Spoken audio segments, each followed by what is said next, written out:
Assalamualaikum warahmatullahi wabarakatuh. Selamat pagi teman-teman yang sangat berbahagia. Saya yakin teman-teman adalah orang-orang hebat dan selalu bahagia di setiap hari. Pada kesempatan ini saya ingin berbagi kepada teman-teman semuanya 5 resep bahagia setiap detik. Bagaimana mengelola perasaan agar tetap bersyukur dan tetap terus bertumbuh setiap hari.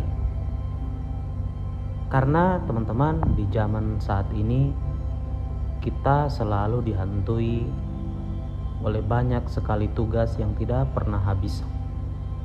Kita selalu memikirkan masa depan yang itu belum terjadi. Kita pun selalu memikirkan masa lalu dan kita masih belum move on dengan masa lalu. Oleh karena itu teman-teman, mari kita sama-sama untuk bisa mengetahui bagaimana cara mengelola perasaan kita. Setiap detik perasaan kita tetap bahagia dimanapun level kehidupan kita. Oke, sudah siap untuk belajar? Selamat pagi. Oke, jangan lupa senyum teman-teman. Oke, yang pertama, mencintai diri sendiri. Ini adalah salah satu yang banyak orang lupakan.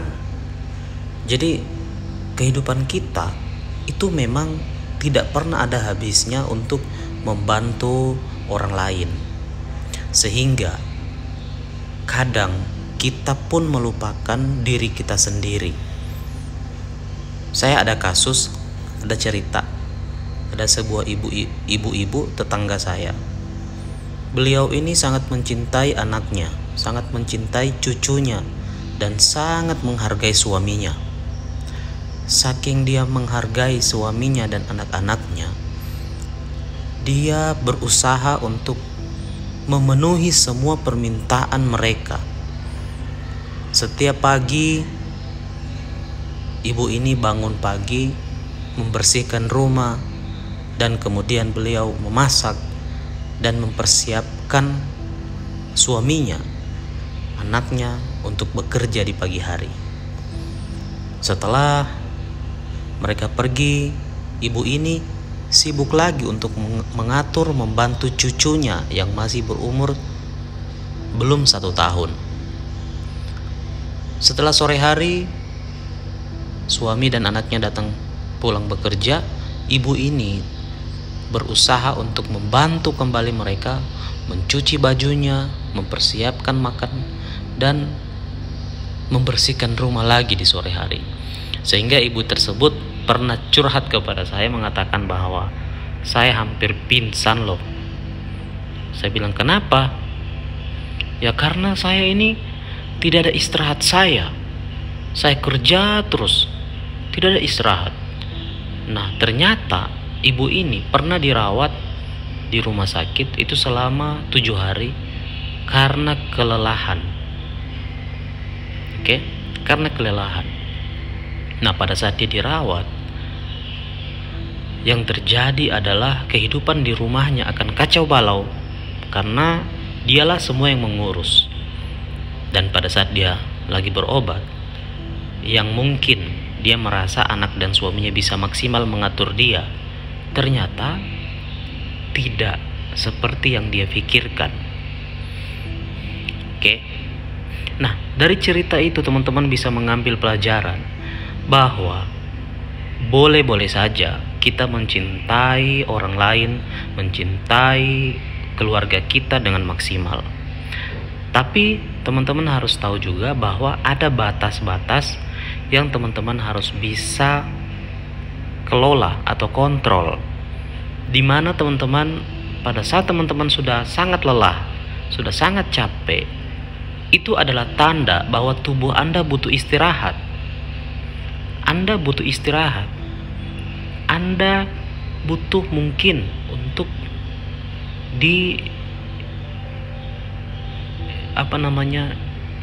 melakukan refleksi Seperti itu. Jadi ingat ya, di dunia ini tidak ada orang yang 100% merasakan apa yang kita rasakan. Yang merasakan apa yang kita rasakan adalah diri kita sendiri.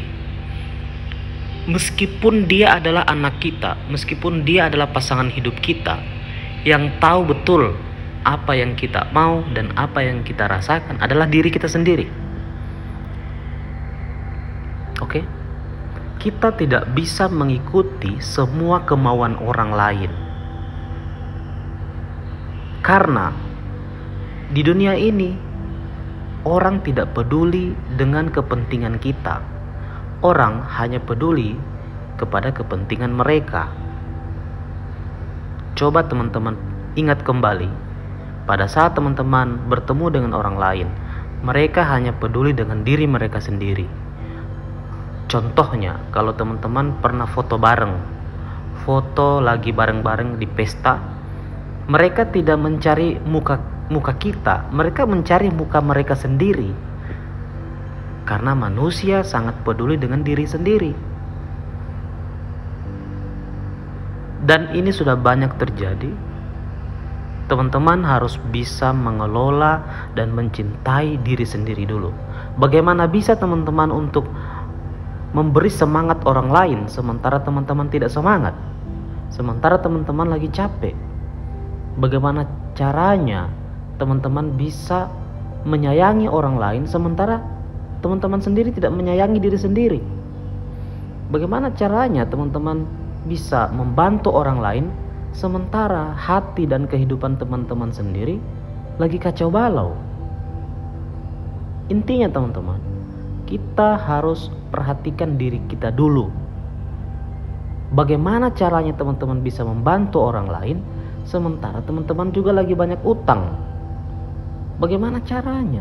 Jadi teman-teman, bagaimana caranya teman-teman bisa membantu orang lain mengikuti apa kemauan mereka sementara teman-teman lagi capek? Oke? Coba direnungkan teman-teman. Renungkan dulu. Renungkan baik-baik. Apakah kita harus mengikuti kemauan orang lain atau kita mengutamakan diri kita dulu? Bukan egois, bukan. Tetapi ini adalah dalam agama, dalam Al-Quran, Allah sudah mengajarkan di surah Ar-Ra'd ayat 11, la yukallifullahu nafsan innallaha la yughayyiru ma biqaumin hatta yughayyiru bi anfusihim. Sesungguhnya Allah tidak akan merubah nasib suatu kaum apabila dia tidak merubah dirinya sendiri. Jadi artinya untuk mencapai kehidupan yang bahagia, kita harus merubah diri kita dulu. Kita harus mengatur diri kita dulu sendiri. Baru kita bisa mengatur yang ada di luar diri kita. Intinya kelolalah diri kita dulu. Karena orang tidak tahu apa yang ada di dalam diri kita. Intinya, jika teman-teman lagi segar, insya Allah teman-teman bisa membantu orang lain. Kalau teman-teman lagi bahagia, lagi tenang pikirannya, insya Allah bisa membahagiakan orang lain. Kalau teman-teman penghasilannya sudah oke, sudah mantap, insya Allah teman-teman juga bisa membantu orang lain. Itu intinya. Kalau teman-teman lagi capek, jangan dipaksa, istirahat. Karena ingat, Anda sangat-sangat berharga. Anda adalah sangat-sangat berharga. Anda adalah salah satu ciptaan Allah yang sangat-sangat sempurna. Anda berharga. Anda luar biasa berharga. Ingat itu. Jangan sampai hanya karena pekerjaan, hanya karena orang lain, Anda melupakan diri Anda sendiri sehingga membuat diri Anda sendiri kacau balau. Sehingga membuat Anda sendiri bisa jatuh sakit. Sehingga membuat diri dan mengorbankan diri Anda sendiri sehingga teman-teman tidak berbahagia dalam hidup ini. Oke? Saya yakin teman-teman sudah bisa mengambil pelajarannya. Kemudian, yang kedua, tidak membandingkan diri dengan orang lain. Jadi teman-teman, banyak orang tidak bahagia karena selalu melihat orang lain. Orang lain memakai baju baru, kita juga pengen baju baru. Orang lain beli motor baru, kita juga mau beli motor baru. Orang lain jalan-jalan ke luar negeri, kita juga pengen jalan-jalan ke luar negeri. Nah, bagaimana sih ya untuk bisa tahu bahwa itu kebutuhan kita dan itu kebutuhan mereka berbeda? Jadi teman-teman, level kehidupan manusia itu berbeda ya. Tidak ada level kehidupan manusia yang sama. Jangan teman-teman bandingkan diri teman-teman dengan seorang artis, karena itu jauh di level kita. Mereka punya penghasilan setiap bulan 200 juta sampai 1 miliar per bulan. Jadi wajar kalau mereka punya harta berlimpah, mereka bisa traveling ke luar negeri, karena mereka punya penghasilan yang jauh di level kita. Jadi bagaimana cara untuk tahu dan bagaimana cara untuk kita tidak membandingkan? Yang paling utama adalah bandingkanlah diri Anda dengan diri Anda sendiri. Dalam Al-Quran, dalam agama mengajarkan bahwa Allah bahwa dikatakan bahwa jadilah lebih baik daripada hari kemarin. Maksudnya berarti level kehidupan kita itu diukur bukan dari level kehidupan orang lain. Jadi kita mengukur level kehidupan kita dengan diri kita sendiri. Apakah 5 tahun yang lalu dan 5 tahun sekarang ada perubahan dalam hidup kita? Oke? Kalau lihat lagi 1 tahun yang lampau dan sekarang, apakah ada perubahan dalam kehidupan kita? Mungkin dulu kita kurang sehat, mungkin dulu kita terlalu gemuk, mungkin sekarang kita berhasil diet dan turun 10 kilo. Itu adalah kesuksesan untuk diri kita sendiri. Mungkin tahun lalu atau 5 tahun lalu kita belum punya mobil, tahun ini kita bisa beli mobil baru. Berarti meskipun mobilnya itu bukan mobil mewah, tapi kita mampu loh untuk membeli mobil. Atau tahun lalu kita tidak punya rumah, saat ini kita bisa mampu untuk membangun rumah sendiri. Nah, itulah adalah kesuksesan kita sendiri yang kita bisa raih. Jadi, jadikanlah level kehidupan orang lain itu sebagai inspirasi. Sebagai inspirasi bahwa ternyata mereka bisa loh untuk naik level ke titik tertinggi. Jadi jangan dibandingkan, itu jadikan inspirasi bahwa manusia itu bisa. Sambil kita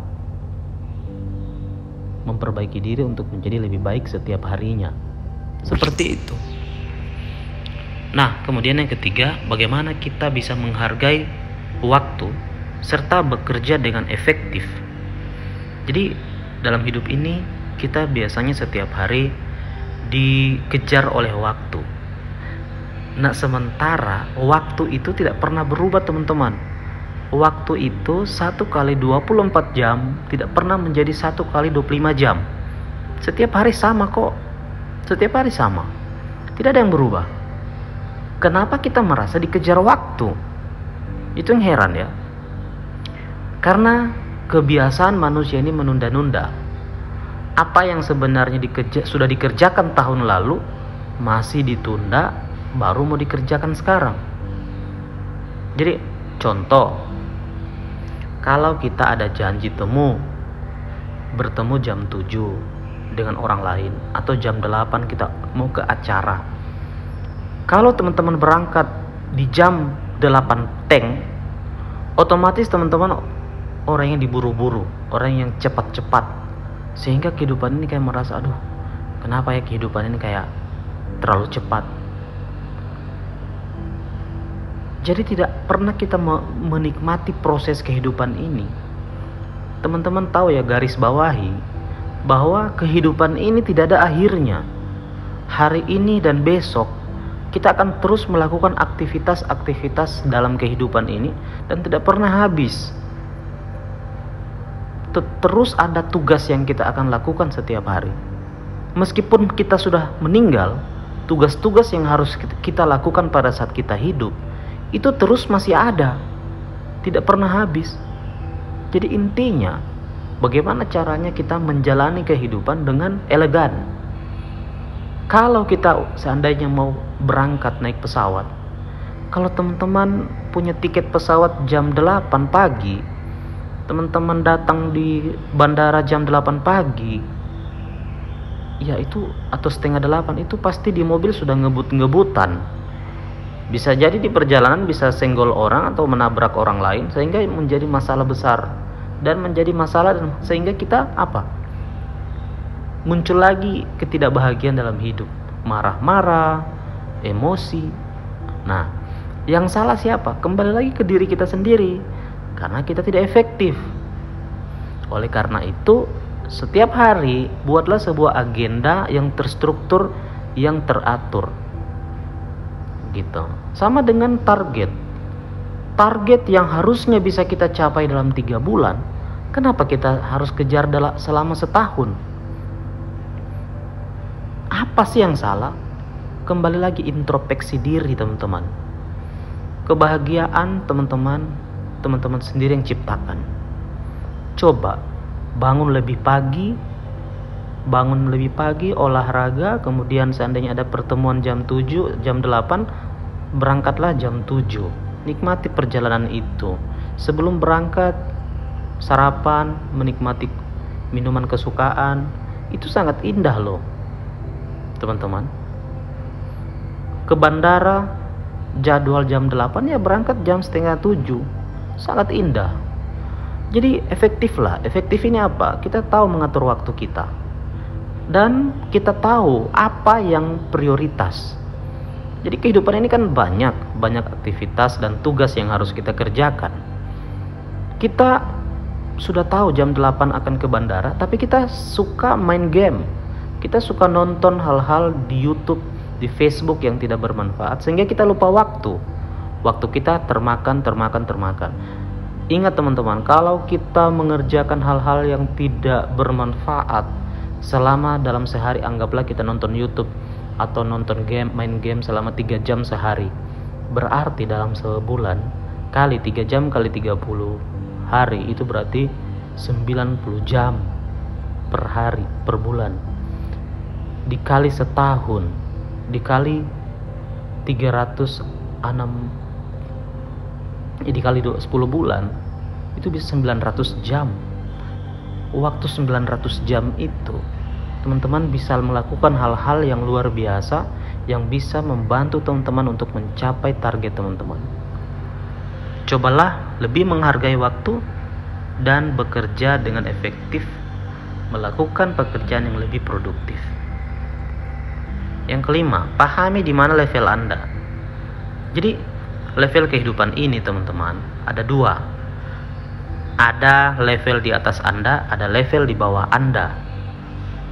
Kalau teman-teman mau bersemangat, berarti teman-teman itu namanya naik level. Jadi contoh, teman-teman mau pengen membeli sesuatu hal yang di luar kemampuan Anda. Seandainya teman-teman punya mimpi untuk membeli mobil baru atau membangun rumah, itu kan berada di atas level Anda. Seandainya saat ini Anda belum punya rumah, otomatis ada namanya gap, ada namanya ruang kosong di antara level Anda dan level atas Anda. Nah, ruang kosong itu adalah ruang perjuangan, ruang berjuang untuk mencapai hal itu. Teman-teman, kalau teman-teman ingin diet dan turun berat badan 10 kilo, teman-teman harus lewati prosesnya. Teman-teman harus olahraga, dan teman-teman harus berkeringat dulu, baru bisa membakar kalori. Begitupun kalau kita punya impian untuk mencapai impian kita, ingin membeli rumah baru, ingin menyekolahkan anak, atau ingin membeli berjalan-jalan ke luar negeri atau haji dan umroh, kita perlu ada perjuangan di situ.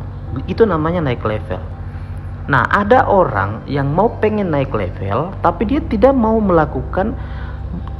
membayar harga, dia tidak mau melakukan hal-hal yang harus dilakukan. Ya, kalau kamu mau turun 10 kg berat badanmu, ya mau tidak mau, suka atau tidak suka, kamu harus olahraga. dan membakar kalori dengan berkeringat, dan prosesnya itu tidak akan enak. Pasti prosesnya akan sulit, membosankan, tidak enak, dan gerah gitu. Begitupun kalau kita mau meningkatkan penghasilan kita. Seandainya penghasilan teman-teman sekarang 10 juta sebulan, teman-teman mau pengen punya penghasilan 20 juta per bulan, berarti teman-teman harus menaikkan 2 kali level pekerjaan teman-teman dari biasanya. Yang mungkin biasanya teman-teman hanya umpama menjual produk itu dengan nilai 10.000, teman-teman harus menjual produk itu dengan nilai 20.000, karena teman-teman ingin memiliki income 2 kali lipat dari income sekarang. Kalau teman-teman dulunya hanya kerja 2 jam, ya minimal sekarang bekerjanya 4 jam. Kalau dulunya hanya ketemu per orang setiap hari 5 orang, ya sekarang harus 10 orang. Jadi semua ada harganya, ada proses yang harus kita lewati teman-teman. Itu level, kalau kita mau naik level. Nah kalau kita mau turun level, ya enak, kita hanya turun level, tapi itu namanya zona nyaman, tidak ada perubahan hidup. Nah sementara kehidupan ini tidak akan nyaman, tidak akan enak kalau tidak ada perubahan. Dan dalam agama mengajarkan bahwa jadilah orang yang lebih baik dari hari-hari, dari hari kemarin. Oke. Dan teman-teman, kalau teman-teman tidak berjuang dan tidak merubah level kita, nasib kita ke depan, kita akan tergerus dengan kehidupan yang tiap hari berubah. Kehidupan ini, inflasi setiap hari naik, biaya hidup setiap hari naik, biaya kehidupan setiap hari naik, listrik, biaya BBM naik terus setiap bulan, setiap tahun, kenaikan biaya kesehatan setiap tahun naik. Anak-anak semakin besar, semakin dekat mereka akan kuliah. Artinya semakin hari kehidupan ini secara alamiah, meskipun Anda tidak bergerak, dia tetap bergerak maju. Tetapi jika Anda tetap diam di tempat Anda saat ini, maka yang terjadi adalah Anda akan tergerus dengan kehidupan ini. Maka Anda yang harus tetap bertumbuh setiap hari, tidak boleh berada di zona nyaman, di zona tetap. Bolehkah kita berada di zona tetap dan nyaman? Boleh, sekali-sekali boleh. Mungkin kita menikmati, mungkin hari ini kita sering banyak di kota, kita boleh silaturahmi ke desa untuk melihat kehidupan di desa, di level bawah kita. Oh ternyata banyak orang yang hidup masih di bawah rata-rata. Seandainya kita sekarang sering makan makanan yang sangat enak, boleh kita sekali-sekali tes makanan daerah, makanan yang agak murah. Mungkin selama ini kita sering naik mobil kemana-mana, sekali-sekali kita tes naik motor atau jalan kaki. Oke, jadi level kita ke atas itu digunakan untuk merubah diri kita untuk menjadi lebih baik, dan sekali-sekali wajib untuk melihat level di bawah kita. Itu untuk meningkatkan rasa syukur kita bahwa oh ada orang yang lebih susah daripada saya. Nah, kemudian kalaupun kita lagi sakit, kita masih bisa bersyukur dengan melihat ada orang yang lebih susah daripada saya. Tetapi kita tetap berpikir untuk menjadi lebih baik dengan cara berobat dan bisa sembuh dari penyakit itu. Oke? Jadi level ini ada level atas dan level bawah. Usahakan level bawah itu digunakan untuk mengintrospeksi diri, untuk mendapatkan rasa syukur dalam hidup ini bahwa ada banyak orang yang masih berada di level bawah saya. Nah, level atas kita atau tujuan besar kita itu digunakan untuk sebagai goal kita, sebagai semangat kita yang membara untuk menjadi orang yang lebih baik lagi. Karena itu yang diajarkan oleh kita dalam agama. Yang terakhir, bersedekah dan dekat kepada pencipta. Nah, teman-teman, banyak kan orang bilang bersedekah itu langsung kepada orang lain atau kepada orang terdekat. Tahukah siapa orang paling terdekat dalam hidup kita? yang paling dekat dengan kita adalah diri kita sendiri. Jadi sebenarnya bersedekahlah dulu kepada diri kita sendiri.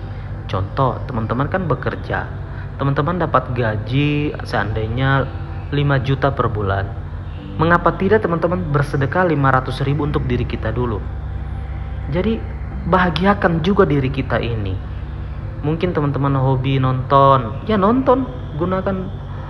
Mungkin teman-teman suka beli baju baru, ya gunakan 10%-nya dari gaji itu untuk memberikan reward kepada diri kita dulu. Oke? Teman-teman, makanan apa yang teman-teman sukai? Terus apa yang teman-teman bisa lakukan sehingga membuat teman-teman bisa bahagia dan senang? Intinya itu 10% dari income bisa digunakan untuk mereward diri kita dulu. Karena kita yang bekerja, kita yang manusia yang bekerja melakukan hal-hal yang luar biasa selama sebulan. Jadi jangan lupa diri kita dulu. Kemudian setelah itu barulah kita bersedekah kepada keluarga kita yang terdekat.